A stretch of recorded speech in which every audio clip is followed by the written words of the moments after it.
Hello everyone, I hope that you're doing well. Thank you for tuning in because this is an experiment. And today we're going to be watching the 12th episode of Season 5. So we're right at the halfway point, I think. Or at least very close.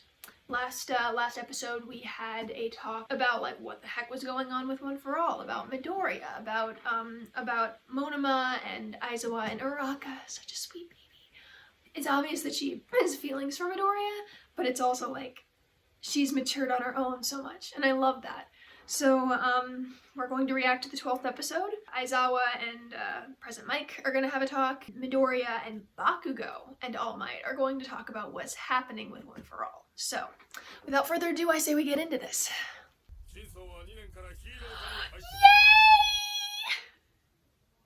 Yay! Please, yes, punish him for it. Oh crap, is the Monoma I don't like back? I mean, that's true. Oh, Twin Impact guy. Yes. Oh, that's right. It was in plain sight, and we never figured it out. Wow. Yeah, no. Monoma got really freaking lucky. Okay, I did see this I did see a picture of the manga. I can't wait to see what the scene actually entails, because anything with Eri in it is just wholesome and cute.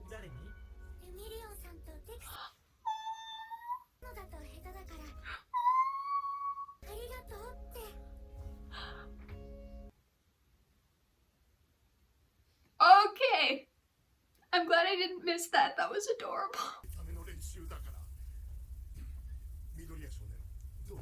Oh, they're working. Okay, I see. Bakugo's helping Deku train. They really are becoming friends, aren't they? He's in on it now. Oh, Bakugo acting smart here. Bakugo acting real smart here. A villain's quirk. Oh dear God. Manly waves. Oh, that sounds lovely. Oh wow. Oh God. Is Mina trying to brainwash Mineta into not thinking like that anymore?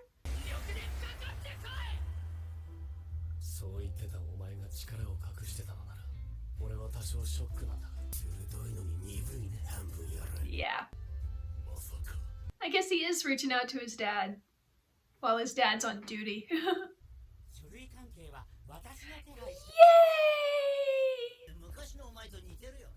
Really? Oh, he's got to.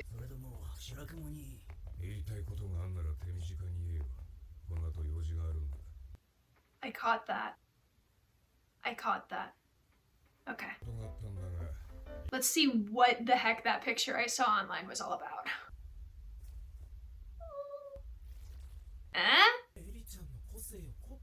Well, maybe he'd be able to control it faster. Oh, so that's what a blank is. I see. Ouch. So Eri has to accumulate something before she can use her power. Oh, baby. Look at Monoma. He's even like, oh, this is sad. Yeah, your quirk is a blessing, Eri. It's all about how you use it.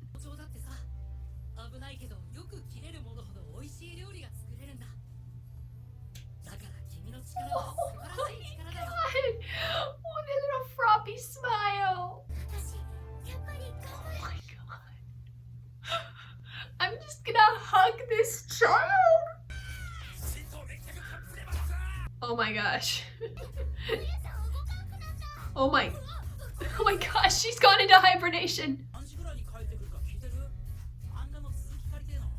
Wait, manga? Which one of them owns manga? Is it Bakugo or... Probably Bakugo. It's still so unlikely though. Oh, that's right! The provisional licenses! Oh my gosh, Shoji and Camo. I love that so much. Detnerat? Hero support business. I mean, they settled on that for a pretty long time, so I imagine that maybe there'll be something with that. What is this? Oh, villains. Villains that scare people's purses out of their hands with water? My gosh, this is so campy and cliche. Oh my god, Todoroki and Bakugo are gonna take these guys out. Freeze the entire— yes, Todoroki, yes! That was so cool! Oh my gosh.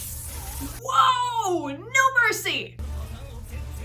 It's a lot of design, like good design, for what looks like is going to be a throwaway villain. The guy's got a freaking, like, Power Rangers belt buckle. I'm a man who can manipulate carbonation. Oh, interesting. Wait, he has support items. He has support items so he can carbonate the water and make it all fizzy and shoot out like that. Where did he get his funding? Yeah, those are some pretty snazzy support items. But he doesn't know how to use them, I guess. Don't get too close, ma'am. Yeah, uh-oh. Still a hero! Still a hero! Flash freeze heat wave. Whoa. He didn't even use fire, it was just heat. That's true. Yeah, he used that in the fight against Midoriya. Who is this dude? His face is so cartoony. Oh, and the support items just blew up. Oh, I see.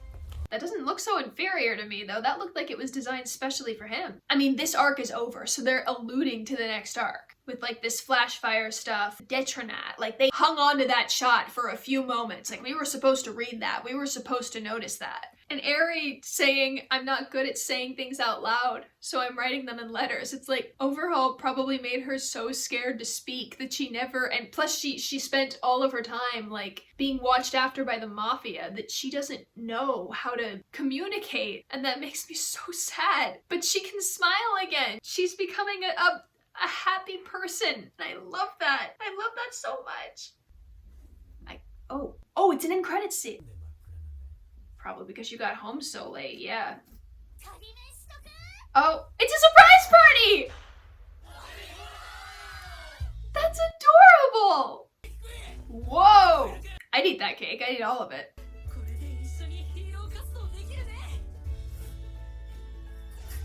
He was touched for a second. I saw it. Aw, that was sweet. Today's December 25th. Oh my gosh, we have a Christmas episode next! Oh my god, there's a Christmas episode. That makes me so happy. Okay, so back to what I was talking about with Present Mike and Shirakumo. Yeah, we're starting to get into this. So again, for those of you who don't know, I'm not going to say anything. But in my previous video with Sam, I talked about maybe in the preview we might see hints at a backstory for a specific character. Again, like, that's really all it is. Yeah, this was one of the more sort of, I mean, would I call it major? I don't know if I'd call it major, but was one of the things that I was spoiled on that I felt like, oh, now that I'm watching this, maybe I shouldn't have looked at it, sort of thing. Like, this was before I recorded anything for My Hero Academia, before any of the reactions. I have been spoiled on stuff because I looked on the internet and I didn't give two hoots about what I saw and what I didn't. So I do know, there are some spoilers that I do know that are pretty major, but that's really all I'm gonna say. I'm going to put a picture right here of the thing in the manga that I saw that was with Monoma and Eri, and honestly, the first time I saw it, I thought it was fake until I saw the comments below and they're like, oh, that was such a cute chapter, and I was like, oh, this is real. I sort of put it together that Monoma tried to help Eri control her quirk in a way, but instead we find out that Eri's quirk is also some kind of stockpiling quirk that Eri has to accumulate, but I don't know what it is, because like with Fat Gum, as it showed, you had to accumulate fat in order to use his quirk to his fullest potential. Same thing with Midoriya. He has to stockpile all of the power used in One for All in order to do his awesome full cowling 20% Manchester Smash or whatever, is interesting. We haven't really heard him say Smash recently. And I guess that's good that he's starting to make his quirk his own and he isn't like using his love for All Might to hold him back. I want to know whatever Eri has to stockpile in order for her quirk to work, because that seems pretty interesting, I think. Maybe we'll learn more about it, I guess, in the seasons to come. I hope that Eri learns to turn on her quirk and master it. You know, I mean, she's 5, so her quirk really manifested. How old is she? I don't know how old she is, but she's still young enough to be able to learn how to slowly use her quirk. By the time she's a teenager, like Midoriya and the others, I feel like she'll have at least a modicum of control over it, is what I hope.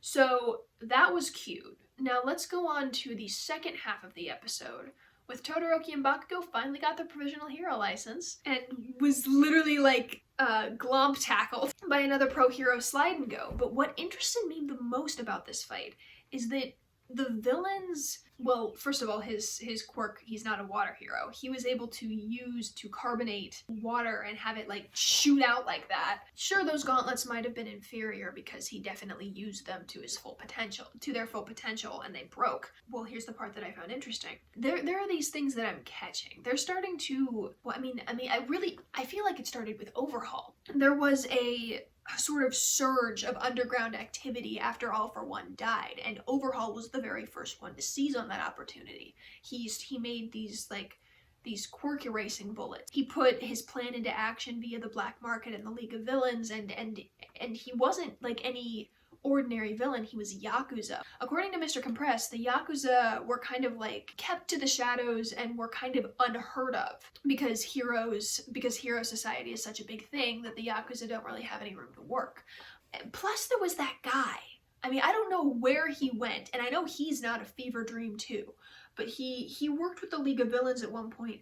I never saw what his quirk was, but he was like some sort of businessman, like some sort of thug businessman in a purple suit, like maybe kind of purplish, whitish hair. I'll put a picture of him here and his name if I ever find out what his name was. What I know of My Hero Academia is mainly just reaction stuff and like tiny little clips in my recommended.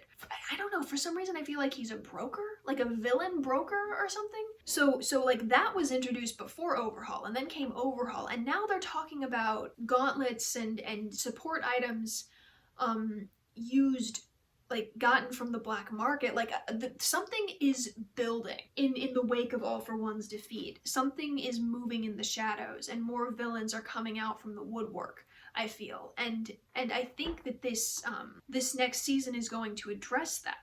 Not the next season, sorry, next arc is going to address that. But when it said like Detnerat or whatever that company was, like it joined the hero support business, something didn't sit right with me. And I mean, it's probably not the company itself. I mean, the company itself, it says joins the hero support business. Oh shoot, I just realized something. Hero support probably being like the people that build the support items. What if this Detnerat whatever builds support items for like villains undercover or something, and they're the ones that gave Mr. Carbonation Man his gauntlets? Probably not. I mean, probably not. Probably this Detnerat whatever is it's been brought in to help the hero support business because all of these villains are coming out of the shadows and shooting their shot because All Might is gone and because All for One is gone. They can be their own like individualistic sort of villains instead of just people who'd have to kind of bend the knee, I guess, to All for One. I mean, that's all I can really think about saying. Please comment your theories below on what you think Detnerat is, or what you think, I guess if you think or know like what's going on with the villains, because Overhaul, call him what you will, he's an absolute horrible person. But he was able to literally like take Shigaraki and have Shigaraki on his side for a while. I gotta say, now that he's gone, I feel like he's another gigantic threat that has sort of been averted. And now we'll see more unique villains. Like, every villain is unique. But I feel like we're gonna see more, like more villains. I'm not making any sense. Every arc has a villain. I mean, we can even put Gentle into this mix, is that he was a very unique villain. He only gained traction after All for One was defeated. He read some sort of book about villainy and was like, hey, my name can go down in history like this, and maybe he felt safe enough to start doing it because All for One was gone, because Overhaul was gone. I don't know. I mean, apparently he'd been around for a long time, just nobody was seeing his stuff because he's a YouTuber. But yeah, I think that's really all I have to say about that. Whether it's with the villains or with the heroes, and now that Class 1A is actually professionally equipped to handle this kind of stuff, I feel like something else is coming. I just don't know what this something else is. Comment below on what your theories are. Be sure to like and subscribe and ding the bell for notifications. You don't have to, but it would be cool if you did. Thank you for staying, and have a nice day.